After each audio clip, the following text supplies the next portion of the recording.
In front of me is Asus Zenfone 11 Ultra, and today I would like to show you how you can apply animated live wallpaper called Magic Fluids.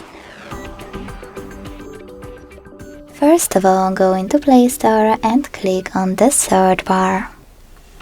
Then type in Magic Fluids and install free app called Magic Fluids Lite Fluid Sim from Mad Scientist developer.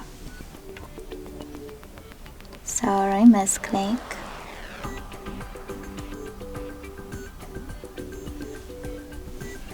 This one.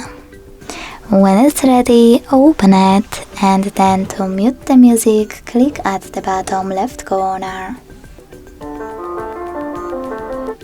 Select consent in the pop-up and click on those three lines, also at the bottom, but this time right corner.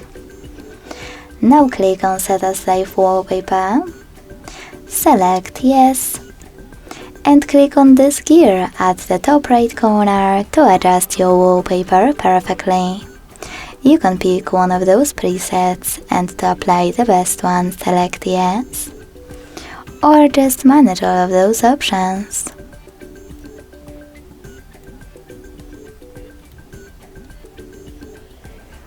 Wherever you decided, when you're ready, go back. Check out your wallpaper over here and hit Set Wallpaper at the bottom. Then decide where you wish to apply it, on home screen or home screen and lock screen. I will go with home screen only, so when I go back, as you can see, my wallpaper was successfully applied. Thanks so much for watching. If you enjoyed this video, leave a like, comment and subscribe. Bye!